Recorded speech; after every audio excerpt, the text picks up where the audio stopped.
Audio Jungle. Audio Jungle.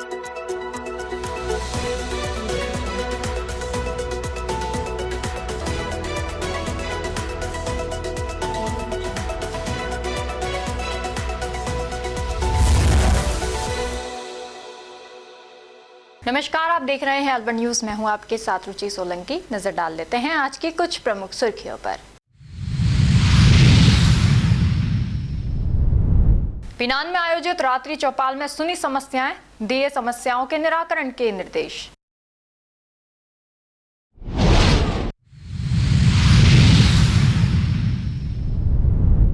बमनुआ संदिग्ध वस्तु मिलने से मचा हड़कंप, संदिग्ध वस्तु को जयसमंद के बीच में रखा।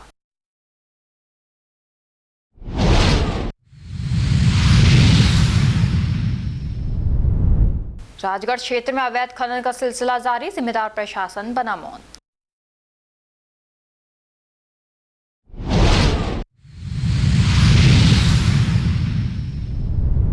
प्रभारी मंत्री मीणा ने अधिकारियों को सुनाई दो टूक, कहा किसानों को मिले समय पर बिजली। और अब खबरें विस्तार से। अलवर शहर के मिनी सचिवालय में आज अलवर प्रभारी मंत्री एवं राज्यसभा सांसद किरोड़ी लाल मीणा ने जिले के प्रशासनिक अधिकारियों के साथ समीक्षा बैठक की। बैठक में उन्होंने जिले की मूलभूत समस्याओं को लेकर अधिकारियों से विस्तार से चर्चा की और स्पष्ट निर्देश दिए कि आमजन खासकर किसानों को किसी भी तरह की परेशानी नहीं होनी चाहिए। किरोड़ी लाल मीणा ने बैठक के दौरान कहा कि किसानों को समय पर बिजली मिलना प्राथमिकता होनी चाहिए। यदि बिजली आपूर्ति में लापरवाही सामने आती है तो संबंधित अधिकारियों की जिम्मेदारी तय की जाएगी। इसके साथ ही उन्होंने सड़कों की खराब स्थिति, पेयजल संकट और अन्य जन समस्याओं को लेकर भी अधिकारियों से फीडबैक लिया और जल्द समाधान के निर्देश दिए। बैठक में ईआरसीपी को लेकर भी अहम चर्चा हुई। प्रभारी मंत्री ने कहा कि जैसे ही ईआरसीपी का पूरा तकनीकी और प्रशासनिक खाका स्पष्ट होगा, केंद्र सरकार इस परियोजना को तेजी से पूरा करेगी। उन्होंने भरोसा दिलाया कि केंद्र सरकार ने पूरी तैयारी कर ली है और बहुत जल्द ईआरसीपी का पानी अलवर शहर के लोगों को मिलेगा, जिससे वर्षों पुरानी पेयजल समस्या का समाधान होगा। जी राम जी, विकसित भारत की दृष्टि से उसके संबंध में विस्तृत चर्चा हुई और उसके संबंध में कल रात्रि चौपाल भी एक गांव में रखी गई। गांव के लोग पहले हमारे सीईओ ने जानकारी दी कि नया कानून क्या है, पुराना क्या था, और उसके बाद गांव वालों से भी राय ली गई। और चूंकि प्रतिपक्ष प्रदेश और देश में लोगों को गुमराह करना चाहता है, इस नाम पर अधिकारियों ने भी उसको ढंग से समझ के सर्वत्र उसको प्रचारित किया है। पहला एजेंडा तो ये था। दूसरा, इस समय किसानों को बिजली की आवश्यकता है, कोई बिजली की किल्लत तो नहीं है। ट्रांसफार्मर समय पर मिल रहे हैं, बिजली पर्याप्त मात्रा में मिल रही है और कोई कनेक्शंस की पेंडेंसी तो नहीं है। बाकी सड़कों के बारे में, ड्रिंकिंग वाटर के बारे में एक जानकारी की आई कि कठुमर में 169 गांव प्रॉब्लमेटिक हैं। तो ऐसे टोटल प्रॉब्लमेटिक वाले जो गांव हैं उसमें अभी तत्काल समाधान संभव नहीं है। ईआरसीपी का पानी ही जयसमंद में आएगा उस, और 3 जगह उनके रिजर्वायर बनाए जाएंगे जहां से जितने भी अलवर के गांव हैं उनको पानी दिया जाएगा। तो पीने के पानी पर, सड़क पर, हेल्थ पर, और बजट की दृष्टि से जो व्यापारी भी बुलाए, उद्योगपति भी बुलाए, पर्यावरण वाले लोग भी बुलाए, ट्रांसपोर्ट के लोग भी आए और उनसे सलाह मांगी और इनको ऊपर सरकार की जानकारी देंगे ताकि सरकार उनको बजट में जोड़ ले। इस बारे में देखो, ऐसा है, इसमें 2 राज्य इन्वॉल्व हैं, राजस्थान और मध्य प्रदेश। जिसमें 2 राज्य इन्वॉल्व हो जाते हैं, एक तो इंट्रा स्टेट होता है, एक इंटर स्टेट है। तो इंटर स्टेट जो इन्वॉल्वमेंट है मध्य प्रदेश का, तो जितने पैसे की आवश्यकता पड़ेगी मोदी जी देंगे। नहीं, पार्लियामेंट में घोषणा है केंद्रीय मंत्री की कि ईआरसीपी योजना को राष्ट्रीय योजना का दर्जा नहीं देगी सरकार। पार्लियामेंट की घोषणा है। न तो वो उसमें आप ये बताओ, 90,000 करोड़ के करीबन इसमें लागत लगेगी आज की तारीख। तो भारत सरकार दे रही है, उसको करें ना करें उससे क्या फर्क पड़ने वाला है। एक्स्ट्रा क्या अपन ले लेंगे ये घोषणा करा के, वो बता दो हमें। नहीं, आप कह रहे हो, केंद्रीय मंत्री कह रहे हैं कि हम कोशिश करेंगे पैसा लेने की, आप कह रहे हो दे रहे हैं। दे रहे हैं, टेंडर हुए ना अभी 26,000 करोड़ के, अखबारों में छपे थे। अच्छा, हाँ वो केंद्र सरकार पे करेगी सारा। हाँ दे रही है। कप्तान छुट्टनलाल संघर्ष समिति का एक प्रतिनिधि मंडल पूर्व नेता प्रतिपक्ष नरेंद्र मीणा के नेतृत्व में राजस्थान सरकार के कृषि मंत्री डॉक्टर किरोड़ी लाल मीणा से मिला और ज्ञापन सौंपा। पूर्व छात्र संघ अध्यक्ष कला महाविद्यालय चेतन मीणा ने बताया कि ये मांग संघर्ष समिति वर्ष 2017 से प्रशासन और सरकार से करती आ रही है। आदिवासी समाज चाहता है कि भूगोर तिराया के आसपास ये समाज मुख्य भूमिका में रहता है, इसलिए यहाँ का नाम कप्तान छुट्टनलाल के नाम पर किया जाए और उनकी मूर्ति स्थापित की जाए। सरकार द्वारा शीघ्र ही हनुमान चौराहे से भूगोर तिराया तक 4 लेन का कार्य शुरू होने वाला है। साथ ही यहाँ चिड़ियाघर भी प्रस्तावित है। इसलिए संघर्ष समिति की मांग है कि 15 दिनों के अंदर भूगोर तिराया का नामांकन कप्तान छुट्टनलाल के नाम पर हो तथा मूर्ति स्थापित करने के लिए भूमि चिन्हित की जाए। यदि ऐसा नहीं किया गया तो आदिवासी समाज धरना प्रदर्शन एवं बड़ा आंदोलन करेगा। ज्ञापन के दौरान डॉक्टर किरोड़ी लाल मीणा ने आश्वासन दिया कि जल्द ही मांगें पूरी की जाएंगी।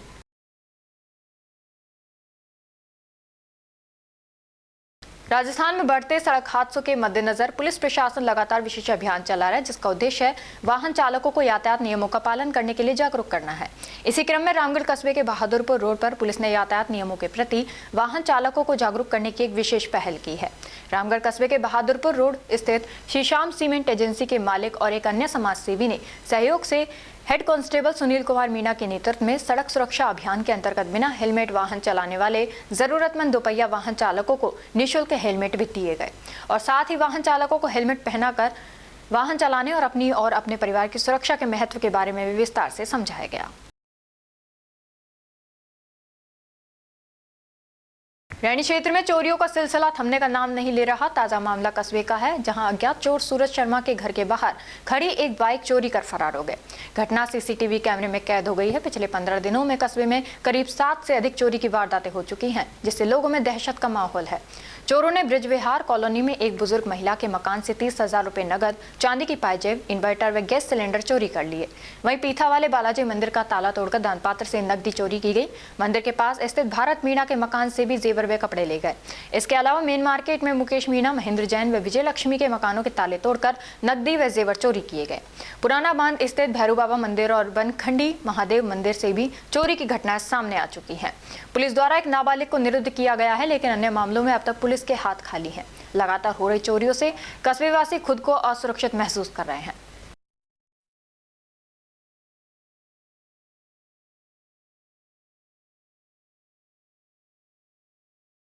जिला प्रभारी तथा कृषि एवं उद्यानिकी विभाग मंत्री डॉक्टर किरोड़ी लाल मीणा ने आज रैनी उपखंड की ग्राम पंचायत पिनान में आयोजित रात्रि चौपाल में ग्रामीणों की परिवेदनाओं को संवेदनशीलता से सुना।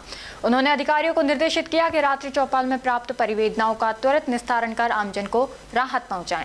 रात्रि चौपाल में ग्रामीणों द्वारा प्रभारी मंत्री डॉक्टर मीणा के समक्ष ग्राम पंचायत एवं ढानियों में पेयजल आपूर्ति, विद्युत संबंधित सड़क निर्माण, रास्ते पर अतिक्रमण, ग्राम पंचायत के परिसीमन, सामाजिक सुरक्षा, पेंशन सहित अन्य परिवाद प्रस्तुत किए, जिनकी सुनवाई कर प्रभारी मंत्री डॉक्टर मीणा ने अधिकारियों को समस्याओं का प्राथमिकता से निस्तारण करने के निर्देश दिए। उन्होंने अधिकारियों को निर्देशित किया कि परिवेदनाओं के निराकरण की सूचना परिवादी को दी जाए तथा इसकी रिपोर्ट भिजवाएं। जन सुनवाई में ग्राम पंचायत पिनान के आसपास के ग्रामीणों ने प्रभारी मंत्री के समक्ष अपनी परिवेदनाएं प्रस्तुत की, जिसमें ग्रामीणों की मलावली में 33 केवी जीएसएस एवं किसानों की सिंचाई के लिए दिन में बिजली दिलवाने की मांग पर विद्युत विभाग के अधीक्षण अभियंता को आवश्यक कार्रवाई कर यथासंभव दिन में बिजली उपलब्ध कराने के निर्देश दिए। जिला प्रभारी मंत्री ने सूचना एवं जनसंपर्क कार्यालय द्वारा राज्य सरकार की योजनाओं के संबंध में वितरित करवाई गई प्रकाशन सामग्री के आधार पर ग्रामवासियों से पात्रता अनुसार केंद्र एवं राज्य सरकार की योजनाओं का अधिकाधिक लाभ उठाने का आह्वान किया। ग्रामवासियों ने वितरित करवाई गई योजनाओं की जानकारी संबंधी सामग्री की सराहना की। हमारे जिला परिषद के जो सीओ साहब हैं, वो आपको सबसे पहले जो मनरेगा चलती थी अपने गांव में, ग्रामीण विकास के जिसके जरिए काम चलते थे, उसका नाम बदला है और नाम ही नहीं बदला, उसमें योजना को मजबूत किया है, समय बढ़ाया काम का, 100 की जगह 125 दिन किया है। और जैसे अब फसल कटाई का समय आने वाला है, उस समय किसानों को मजदूर मिलना बड़ा दूभर काम हो जाता है, महंगा भी पड़ता है। तो किसानों के हित में उस समय 60 दिन का पीरियड रखा है जहां उसके जी राम जी के काम नहीं चलेंगे। ऐसी कुछ जानकारियां सीओ साहब देंगे। उसके बाद आपके दिमाग में कोई शक होगा तो आप सवाल करेंगे, उसका जवाब हम देंगे। फिर आपकी जो समस्याएं उनकी सुनवाई तसल्ली से होगी। बिल्कुल। महान संत और दार्शनिक स्वामी विवेकानंद की जन्म जयंती उत्साह से मनाई गई। नगली सर्किल स्थित विवेकानंद स्मारक पर भारत विकास परिषद द्वारा आयोजित कार्यक्रम में बड़ी संख्या में नागरिकों, युवा वर्ग और धार्मिक भक्तों ने शामिल होकर उन्हें श्रद्धांजलि दी। कार्यक्रम का शुभारंभ अशोका सर्किल पर स्वामी विवेकानंद की प्रतिमा की साफ सफाई से हुआ और उसके पश्चात नगली सर्किल स्थित स्मारक पर उनके आदर्शों और जीवन की महान उपलब्धियों पर प्रकाश डाला गया। स्वामी विवेकानंद का अलवर शहर से गहरा ऐतिहासिक संबंध रहा है। वे अलवर 2 बार प्रमुख रूप से आए थे, पहली बार फरवरी 1891 में और दूसरी बार 1897 में। पहले आगमन के समय वे यहाँ कई दिनों तक रहे थे और स्थानीय लोगों से भेंट मुलाकात और सांस्कृतिक तथा दार्शनिक विचारों का आदान प्रदान किया था। पहली बार स्वामी विवेकानंद 7 फरवरी 1891 को अलवर पहुंचे थे। उस समय वे यहाँ पहलगाम यात्रा के क्रम में ट्रेनों से आते जाते अलवर स्टेशन पर उतरे और पैदल चलते हुए सामान्य अस्पताल आज मुख्य चिकित्सा अधिकारी कार्यालय पहुंचे, जहां डॉक्टर गुरुचरण लश्कर ने उनका आतिथ्य किया। उसी स्थान पर आज का स्मारक स्थापित है।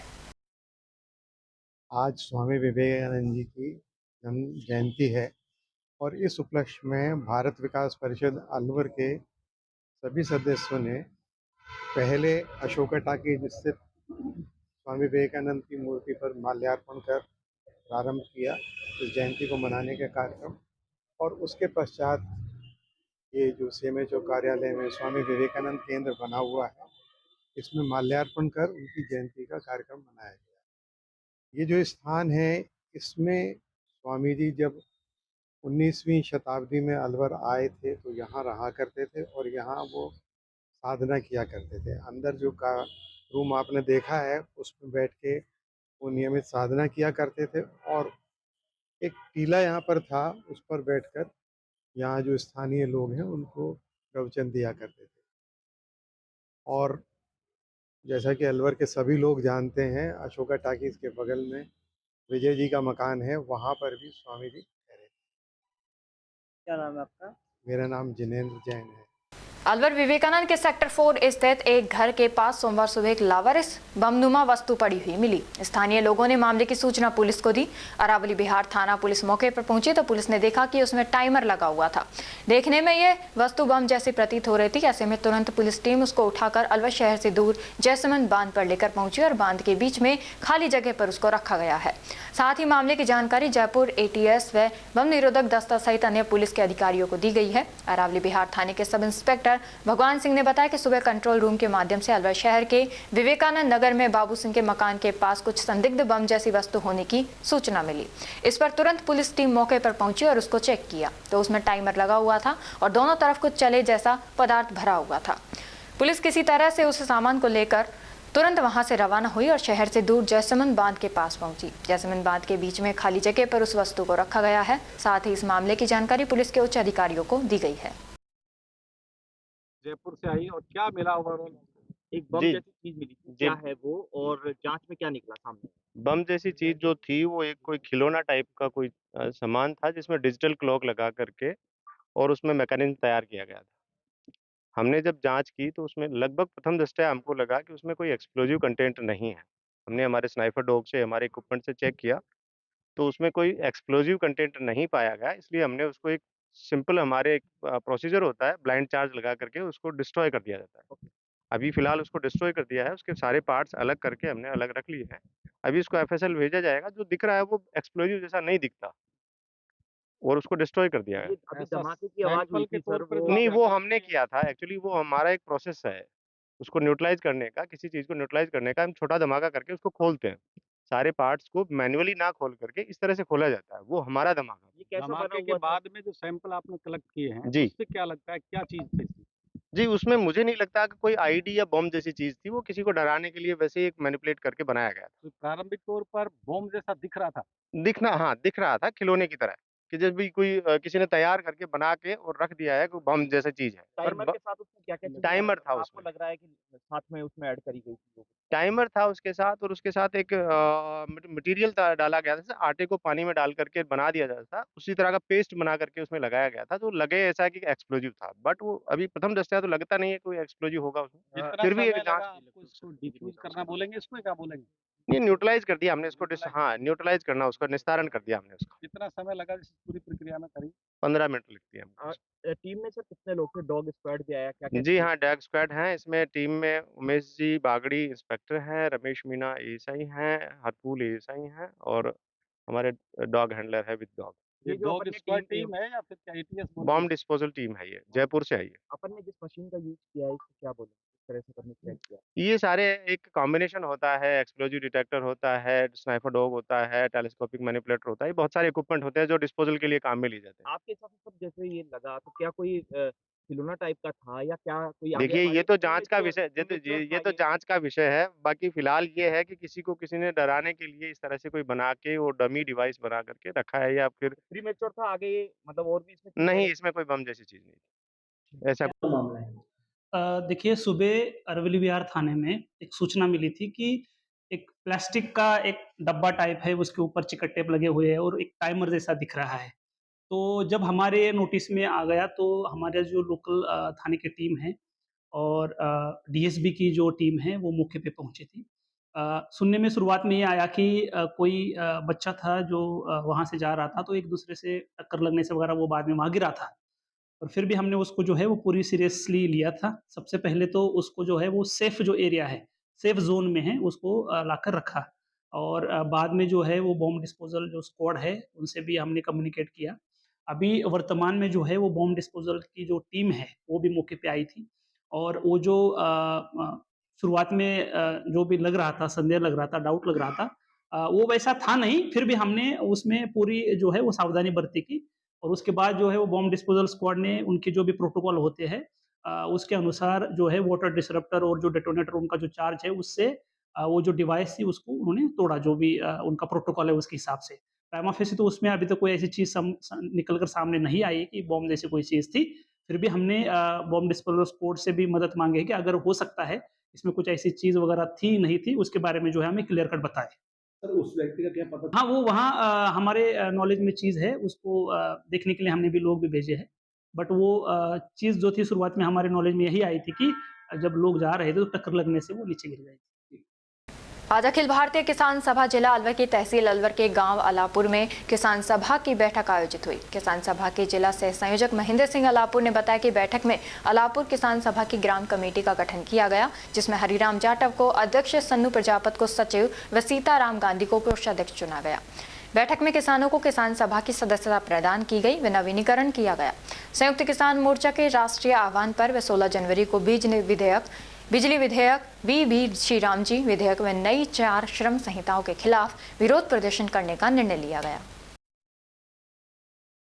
अखिल भारतीय किसान सभा ग्राम अलापुर में एक बैठक आयोजित हुई, जिसमें अलापुर किसान सभा कमेटी का गठन किया गया, जिसमें अध्यक्ष हरिराम जाटव व मंत्री सन्नू प्रजापत व सीताराम गांधी को उपाध्यक्ष चुना गया।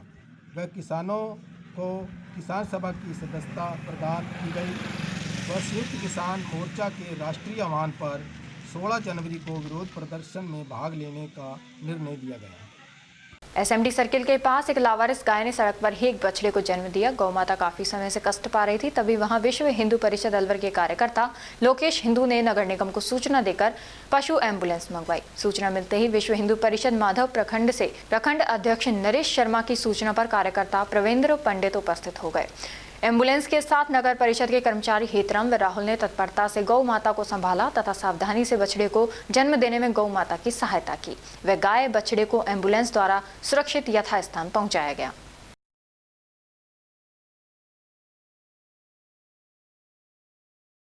भिवाड़ी टपुगड़ा थाना पुलिस ने अवैध नशीली कप सिरप बेचकर नशे का जाल फैलाने वाले शातिर आरोपी को गिरफ्तार किया है। आरोपी के कब्जे से 73 शीशी अवैध ओनेरिक्स कोग सिरप बरामद की गई है। राजगढ़ थाना क्षेत्र के मूनपुर गांव में बालाजी मंदिर के समीप पहाड़ियों से खुलेआम पत्थरों का अवैध खनन किया जा रहा है। सुबह होते ही पत्थर निकालने का कार्य शुरू हो जाता है, जिससे पहाड़ी लगातार छलनी होती जा रही है। हैरानी की बात तो यह है कि यह अवैध गतिविधि लंबे समय से जारी है, लेकिन अब तक प्रशासन की ओर से कोई ठोस कार्रवाई नहीं की गई। इधर माचाड़ी तिराहे व रैनी के भूड़ा तिराहे से अवैध खनन की बजरी व पत्थरों से भरे ट्रैक्टर बड़ी संख्या में गुजरते हैं, लेकिन वन विभाग व पुलिस की नजर में नहीं आते। हाल ही में राजगढ़ के समीप बाराकाबास क्षेत्र में अवैध खनन सामग्री से भरी ट्रैक्टर ट्रॉली देखी गई थी। पुलिस द्वारा पीछा किए जाने पर खनन माफियाओं ने एक मकान का डंडा तोड़ दिया। वहीं तेज रफ्तार वाहन की चपेट में आने से 3 बकरियों की कुचलकर मौत भी हो गई। इस गंभीर घटना के बाद भी सख्त कदम नहीं उठाए गए। स्थानीय ग्रामीणों का कहना है कि अवैध खनन से पर्यावरण को भारी नुकसान हो रहा है, जबकि ओवरलोड वाहनों की आवाजाही से कभी भी बड़ा हादसा हो सकता है। एक और राज्य सरकार अवैध खनन पर सख्ती के दावे कर रही है, वहीं जमीनी हकीकत इसके विपरीत नजर आ रही है। अब देखना होगा कि प्रशासन कब कार्रवाई करता है और अवैध खनन पर लगाम कब लगाई जाती है।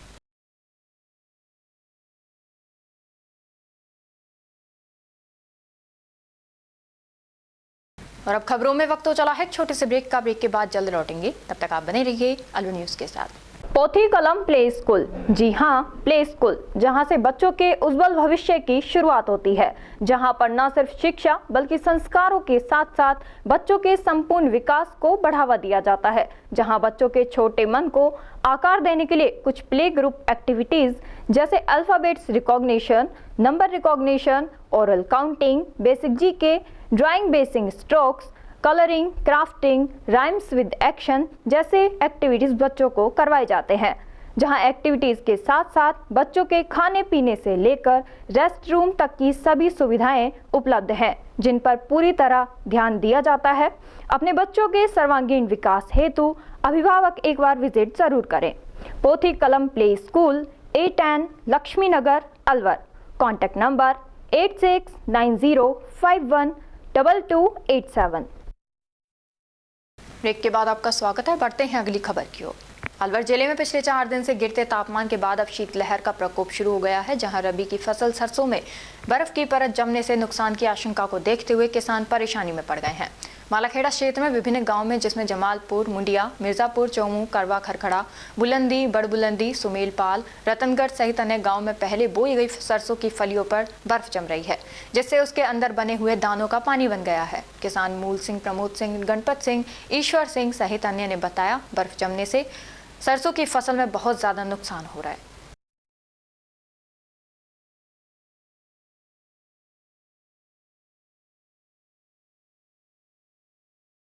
हरसौली कस्बे के प्रदेश वरिष्ठ उपाध्याय बाबूलाल शर्मा के निर्देशानुसार राजस्थान ब्राह्मण महासभा जिला खैरताल तिजारा के तहसील हरसौली के मंडल अध्यक्ष पद पर लोकेश मिश्रा को मनोनीत किया गया। तहसील मंडल अध्यक्ष बनाए जाने पर कस्बे वासियों ने मिठाई बांटकर खुशी जताई। सूचना और तकनीक के तेजी से बदलते दौर में AI व सोशल मीडिया जहां खबरों की दिशा तय कर रहे हैं, वहीं निष्पक्ष, जिम्मेदार और तथ्यपरक पत्रकारिता के समक्ष नई चुनौतियां भी खड़ी हो गई हैं।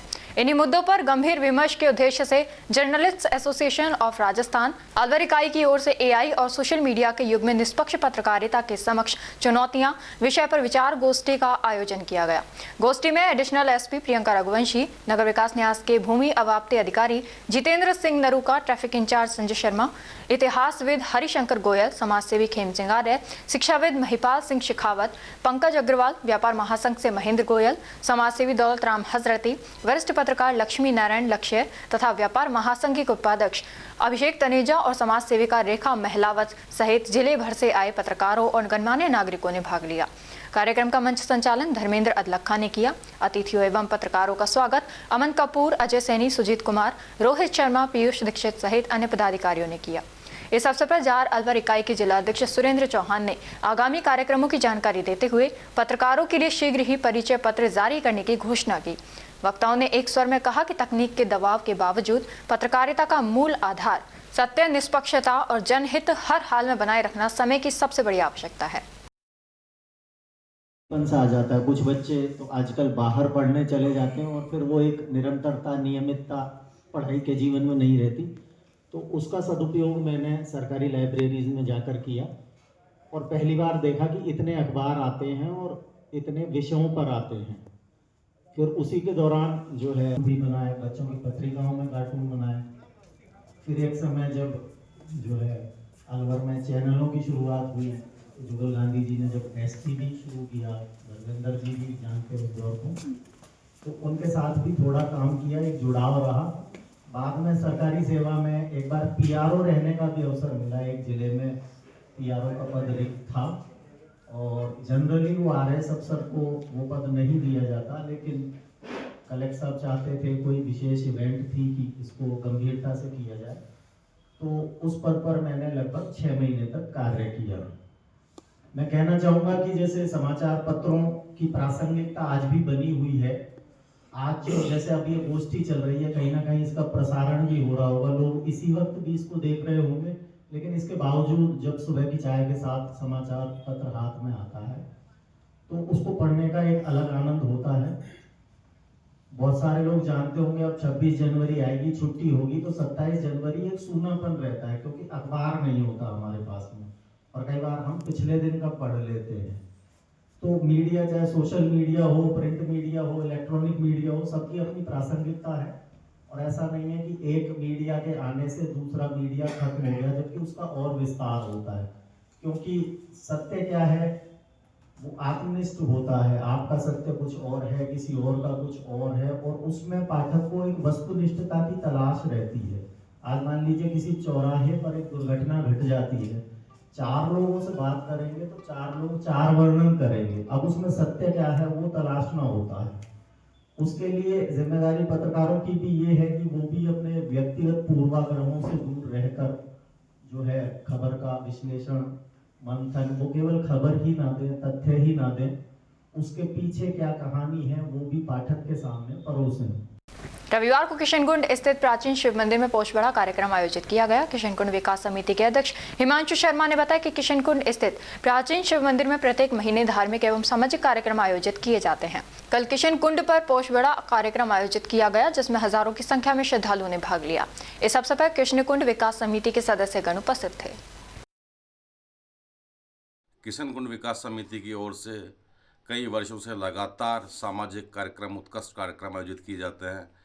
लगातार जीव जंतु सुरक्षा, उसके उपलक्ष्य में मंदिरों में सेवा पूजा, उसके बाद जितने भी वहाँ टूरिस्ट लोग आते हैं उन सब का मान और सम्मान। और इसी क्रम में आज किशनकुंड विकास समिति की ओर से पोषबड़े का कार्यक्रम आयोजित किया गया। हर वर्ष की भांति इस बार भी एक शानदार ऐतिहासिक कार्यक्रम आयोजित किया गया। इसमें जो है पोषबड़े के अंदर कार्यक्रम रखा, इसमें तमाम हज़ारों की संख्या में यहाँ श्रद्धालु लोग आए। सभी ने पूजा अर्चना करने के साथ पोषबड़े का आनंद लिया और लगातार किशनकुंड विकास समिति इस तरह के कार्यक्रम आयोजित करती हुई आ रही है। भिवाड़ी बाईपास स्थित आशियाना बागीचे में बच्चों के सर्वांगीण विकास के उद्देश्य से भव्य खेल महोत्सव का आयोजन किया गया। इस कार्यक्रम के माध्यम से बच्चों को खेल की महत्ता समझाते हुए उनकी शारीरिक और मानसिक मजबूती पर जोर दिया गया। महोत्सव का शुभारंभ सामूहिक राष्ट्रगान की गूंज और ऊर्जावान सुंबा सत्र के साथ हुआ, जिसमें बच्चों और युवाओं ने पूरे उत्साह के साथ भाग लिया। कार्यक्रम को संबोधित करते हुए अध्यक्ष अशोक कुमार सैनी ने कहा कि आज के डिजिटल युग में बच्चे मैदानों से दूर होते जा रहे हैं। उन्होंने कहा, खेलकूद से बच्चों का न केवल शारीरिक विकास होता है बल्कि उनका मानसिक स्तर भी ऊंचा होता है। मैदान पर खेलने से बच्चों की एकाग्रता बढ़ती है और उनका ध्यान मोबाइल फोन की लत से हटकर स्वास्थ्य की ओर आकर्षित होता है। पत्रकार कॉलोनी विकास समिति के तत्वावधान में रविवार को सामुदायिक केंद्र परिसर में पोषबड़ा प्रसादी का आयोजन हुआ। समिति के महासचिव नरेंद्र सर्वोदय ने बताया कि इस अवसर पर कॉलोनी के शिव मंदिर में ठाकुर जी को हलवा, पूरी और पकौड़े का भोग लगाया गया। प्रसादी में कॉलोनी के 400 लोगों ने पंगत प्रसादी जिमी। इसके साथ ही BS गुप्ता, गोविंद गोयल, सतगुरु गुप्ता, डॉक्टर JP गुप्ता और अंकुर गोयल आदि ने व्यवस्था में सहयोग किया। समिति के तत्वावधान में प्रतिवर्ष पोषबड़ा और अन्नकूट का आयोजन किया जाएगा। समिति गणतंत्र दिवस भी उत्साहपूर्वक मनाई जाएगी। रामगढ़ कस्बे के शेखावत रिसोर्ट में आज हुई बैठक में अखिल भारतीय क्षत्रिय महासभा ट्रस्ट जिला अलवर के 25 जनवरी को आयोजित होने वाले प्रतिभा सम्मान समारोह की तैयारियों की समीक्षा की गई। बैठक की अध्यक्षता जिला उपाध्यक्ष बलवीर सिंह चौहान ने की। बैठक का शुभारंभ तहसील अध्यक्ष मदन सिंह निर्माण ने किया। उन्होंने अपने उद्बोधन में कहा कि प्रतिभा सम्मान समारोह केवल एक कार्यक्रम नहीं बल्कि समाज के युवाओं को आगे बढ़ाने और उन्हें प्रोत्साहित करने का एक सशक्त माध्यम है। समाज के प्रत्येक व्यक्ति से इस आयोजन को सफल बनाने में निर्माण द्वारा सहयोग की अपील की गई। और अब खबरों में वक्त हो चला है छोटे से ब्रेक का। ब्रेक के बाद जल्द लौटेंगे, तब तक आप बने रहिए अलवर न्यूज़ के साथ। पोथी कलम प्ले स्कूल, जी हाँ, प्ले स्कूल, जहां से बच्चों के उज्जवल भविष्य की शुरुआत होती है, जहां पर न सिर्फ शिक्षा बल्कि संस्कारों के साथ साथ बच्चों के संपूर्ण विकास को बढ़ावा दिया जाता है, जहां बच्चों के छोटे मन को आकार देने के लिए कुछ प्ले ग्रुप एक्टिविटीज जैसे alphabets recognition, number recognition, oral counting, basic GK, drawing basic strokes, colouring, crafting, rhymes with action जैसे एक्टिविटीज बच्चों को करवाए जाते हैं, जहां एक्टिविटीज के साथ साथ बच्चों के खाने पीने से लेकर रेस्ट रूम तक की सभी सुविधाएं उपलब्ध हैं, जिन पर पूरी तरह ध्यान दिया जाता है। अपने बच्चों के सर्वांगीण विकास हेतु अभिभावक एक बार विजिट जरूर करें। Pothi Kalam play school, A10 Lakshmi Nagar, Alwar. Contact number 8690512287। Break के बाद आपका स्वागत है। बढ़ते हैं अगली खबर की ओर। रामगढ़ कस्बे के गुरुद्वारा सिंह सभा में गुरु गोविंद सिंह का 359वां प्रकाश पर्व अखंड पाठ के आयोजन के साथ शनिवार को कस्बे में विशाल नगर कीर्तन निकाला गया और रविवार को पाठ का भोग के साथ साथ रागी जत्थों द्वारा शब्द कीर्तन किया गया। इसके पश्चात संगत के लिए अटूट लंगर का आयोजन हुआ, जिसमें सिख समाज सहित विभिन्न समाजों के हजारों श्रद्धालुओं ने भाग लिया। गुरुद्वारा सिंह सभा के प्रधान हरपाल सिंह ने बताया कि गुरु गोविंद सिंह जी का प्रकाश पर्व रामगढ़ में प्रतिवर्ष श्रद्धा और उत्साह के साथ मनाया जाता है। उन्होंने कहा कि गुरु गोविंद साहिब का जीवन धर्म की रक्षा के लिए त्याग, साहस और मानव सेवा का मार्ग दिखाता है। रामगढ़ उपखंड क्षेत्र के कस्बा लावड़ा में भारतीय किसान यूनियन चढ़ूनी के प्रदेश अध्यक्ष निर्भय सिंह बड़ेसरा की अध्यक्षता में बैठक आयोजित हुई। किसान यूनियन की बैठक का मुख्य उद्देश्य जिला कार्यकारिणी का विस्तार और किसानों को राहत में दी जाने वाली बिजली और फसल के लागत मूल्य के आधार पर MSP बढ़ाने सहित किसानों की उपज को MSP दर पर खरीदने की मांग को लेकर किसान आंदोलन की रूपरेखा तैयार करने को लेकर हुई। आज कार्यकारिणी के विस्तार को लेके अलवर जिला की जो कार्यकारिणी, जो अलवर जिला अध्यक्ष हमने जो घोषित किए थे तायर भाई, उनके नेतृत्व में अलवर की कार्यकारिणी से यहाँ विचार विमर्श हुआ और सभी जो हमारे पदाधिकारी हैं, सभी हमारे जो हमारे सदस्यगण हैं, सभी सम्मानित जो सदस्य, उनसे आह्वान किया गया कि कार्यकारिणी का विस्तार किया जाए और माननीय जो सरदार गुरनाम सिंह चढ़ूनी जी के जो मूल उद्देश्य हैं, खेती किसानी कबीलाई जो सोच है उसको मजबूत किया जाए और किसानों की समस्याओं को सरकार तक पहुंचाएं और उनको सरकार से और सहूलियत दिलाने का काम करें। तो तायर भाई ने पूरी तरह से आश्वस्त किया है। माननीय हमारे जो सम्मानित साथी हैं सरपंच साहब, उन्होंने इसमें पूरा आश्वासन दिया है कि जो अलवर कार्यकारिणी है उसका जल्द विस्तार करके और पूरे उनके वो कार्यकारिणी हमें भेज देंगे और इसका पूरी तरह से विस्तार किया जाएगा। और जो अलवर कार्यकारिणी अभी तक जो पूरे मूल रूप में जो बहुत मजबूत थी, एक बार फिर से उसी मजबूती के साथ और किसान यूनियन में और अपना वो स्थान, पहले वाला स्थान ले। धन्यवाद। मुंडावर विधानसभा क्षेत्र मुंडावर के गांव गादुबास में रविवार को श्री श्याम गौशाला समिति एवं ग्रामवासी गादुबास तथा समस्त क्षेत्रवासियों व गौभक्त प्रेमियों के सहयोग से आयोजित जय श्री श्याम गौशाला उद्घाटन समारोह बड़े हर्षोल्लास एवं श्रद्धा के साथ संपन्न हुआ। कार्यक्रम में मुख्य अतिथि भाजपा नेत्री डॉक्टर अंजलि यादव ने विधिवत पूजा अर्चना कर गौशाला का फीता काटकर शुभारंभ किया। उद्घाटन अवसर पर उपस्थित गणमान्य नागरिकों, ग्रामीणों एवं गौ भक्तों ने गौमाता की सेवा, संरक्षण एवं संवर्धन के संकल्प को दोहराया। मुख्य अतिथि डॉक्टर अंजलि यादव ने अपने उद्बोधन में कहा कि गौमाता की सेवा भारतीय संस्कृति का अभिन्न अंग है और इस उद्देश्य से स्थापित गौशाला समाज के लिए प्रेरणा स्रोत बनेगी। कार्यक्रम के दौरान आयोजक समिति, ग्रामवासियों एवं क्षेत्रवासियों की सराहना करते हुए कहा गया कि ये पहल न केवल निराश्रित गौवंश के संरक्षण में सहायक होगी बल्कि क्षेत्र में गौसेवा को एक सशक्त स्वरूप प्रदान करेगी। गौशाला को जन कल्याण का माध्यम बताते हुए इसके उज्जवल भविष्य की कामना की गई। समारोह में बड़ी संख्या में ग्रामीण, सामाजिक कार्यकर्ता एवं गौ भक्त उपस्थित रहे। अंत में आयोजक समिति द्वारा सभी आगंतुकों का आभार व्यक्त किया गया।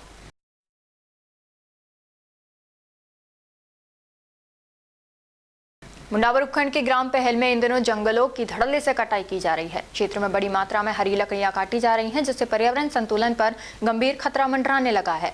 ग्रामीणों का आरोप है कि जंगल कटान का ये खेल खुलेआम चल रहा है, लेकिन वन विभाग के अधिकारी व कर्मचारी अपने कार्यालयों में बैठकर इतिश्री पूरी कर रहे हैं। स्थानीय लोगों के अनुसार रात के समय ट्रैक्टर ट्रॉलियों के माध्यम से हरी लकड़ियों की अवैध ढुलाई की जा रही है। कई बार शिकायत करने के बावजूद वन विभाग की ओर से कोई ठोस कार्रवाई नहीं की गई, जिससे लकड़ी माफियाओं के हौसले बुलंद हैं। ग्रामीणों ने बताया कि यदि समय रहते जंगल कटान पर रोक नहीं लगाई गई तो क्षेत्र में वन्य जीवों का अस्तित्व संकट में पड़ जाएगा और आने वाले समय में जल संकट व तापमान वृद्धि जैसी समस्याएं और गंभीर होंगी। ग्रामीणों ने जिला प्रशासन एवं उच्च अधिकारियों से मामले की निष्पक्ष जांच कर दोषियों के खिलाफ सख्त कार्रवाई करने तथा क्षेत्र में नियमित गश्त बढ़ाने की मांग की है, ताकि पहल के जंगलों को बचाया जा सके। मुंडावर उपखंड की ग्राम पंचायत रानोट में समस्त ग्रामवासियों के सहयोग से प्रथम स्वैच्छिक रक्तदान शिविर का आयोजन शहीद टेकचंद राजकीय उच्च माध्यमिक विद्यालय परिसर में किया गया। शिविर में युवाओं ने उत्साहपूर्वक भाग लेते हुए कुल 45 रक्तवीरों ने स्वैच्छिक रक्तदान कर मानव सेवा का अनुकरणीय उदाहरण प्रस्तुत किया। शिविर के दौरान चिकित्सकीय टीम द्वारा रक्तदान से पूर्व आवश्यक जांच की गई तथा उपस्थित युवाओं एवं ग्रामीणों को रक्तदान के महत्व, इससे होने वाले स्वास्थ्य लाभ और जरूरतमंदों की जान बचाने में इसकी भूमिका के बारे में विस्तार से जानकारी दी गई। आयोजकों द्वारा रक्तदान करने वाले सभी रक्तवीरों को सम्मान पत्र एवं डोनर कार्ड प्रदान कर सम्मानित किया गया। कार्यक्रम में ग्रामीणों, जनप्रतिनिधियों एवं समाज सेवियों ने रक्तदाताओं का उत्साहवर्धन करते हुए इस प्रकार के शिविरों को निरंतर आयोजित करने की आवश्यकता पर बल दिया। अंत में आयोजक समिति एवं ग्राम पंचायत की ओर से सभी सहयोगियों, चिकित्सकीय टीम एवं रक्तदाताओं का आभार व्यक्त किया।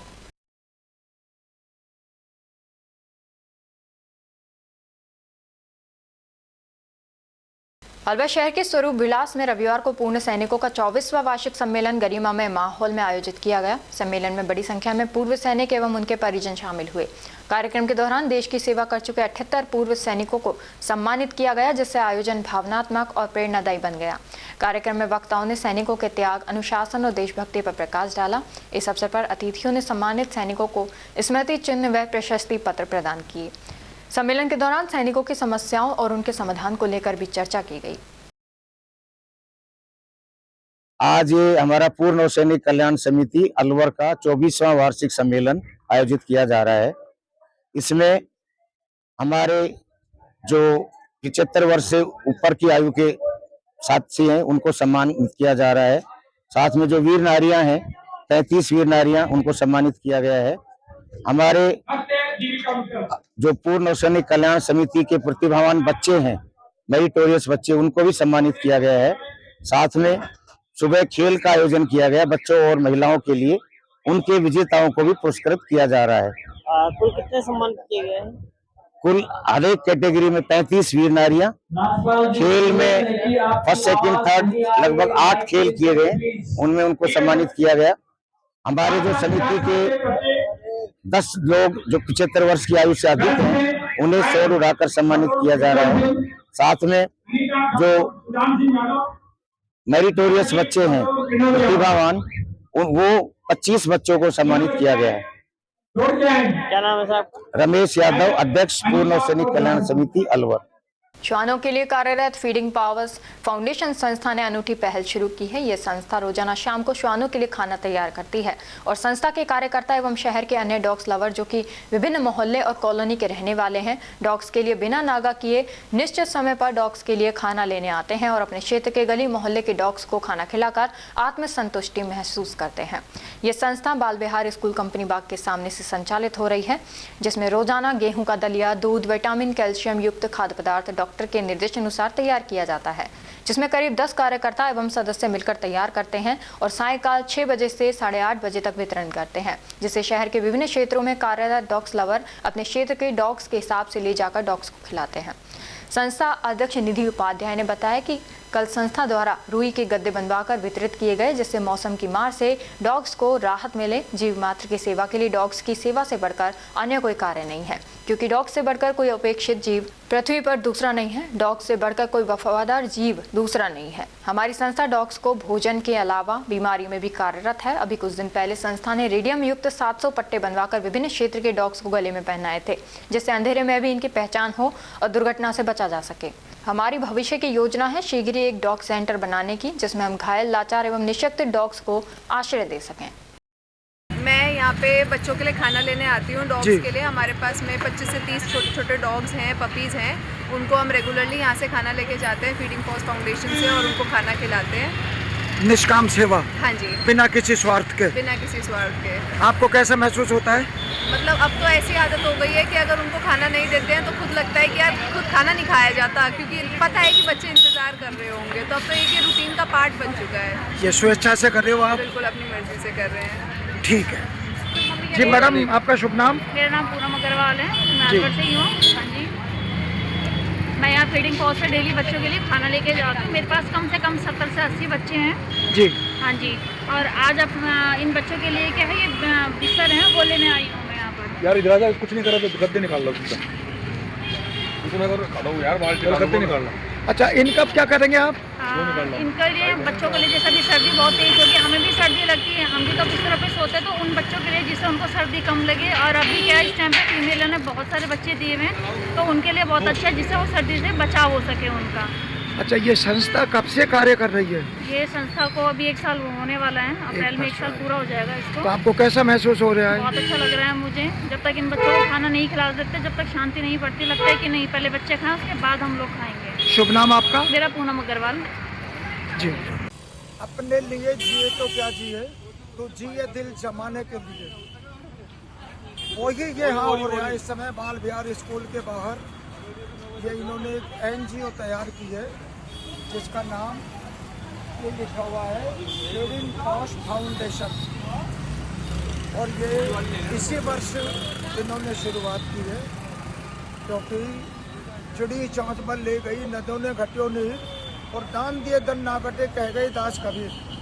पुराणों में धन की 3 गति बताई है, प्रथम दान, दूसरा भोग और तीसरा नाश। तो ये प्रथम गति में इनकी सेवा में लग रही हैं। डॉग बोले तो हिंदी में कुत्ता, कुत्ता बोले तो संस्कृत में श्वान की सेवा करने से 3 देव प्रत्यक्ष प्रसन्न होते हैं। सबसे पहले तो भैरव, दूसरे नंबर पे दत्तात्रेय, और तीसरे नंबर पे शनि महाराज। शनि महाराज को अगर अनुकूल करना है तो आप दीनहीनों की सेवा करो, इससे ज़्यादा कुछ नहीं होगा। ये इस वर्ष से यहाँ से फाउंडेशन तैयार करते हैं खाना, ये तो, और मैं भी सेवा करते करते उसमें जुड़ा हूँ। आपने देखा होगा कि अभी कुछ समय पहले तिरपोले में बांटे थे उन्होंने बोरी टाट के, लेकिन इन्होंने ये जो श्वानों के लिए बांटे हैं रूई के गद्दे। पुराणों में ऐसा लिखा हुआ है कि जो चीज़ आप दान करोगे वो ही आपको मिलेगी। तो इसी बात को मद्देनजर रखते हुए इसकी फाउंडेशन मैडम निधि उपाध्याय, इन्हीं की बदौलत ये सारा चल रहा है, और ज़्यादा से ज़्यादा भक्त लोग इससे जुड़े और इसमें जन सेवा करके और अपने को पहुँचाएं। और अब खबरों में बस इतना ही। कल आपसे फिर मुलाकात होगी कुछ ऐसी ही नई खबरों के साथ। तब तक आप जुड़े रहिए अलवर न्यूज़ के साथ। नमस्कार।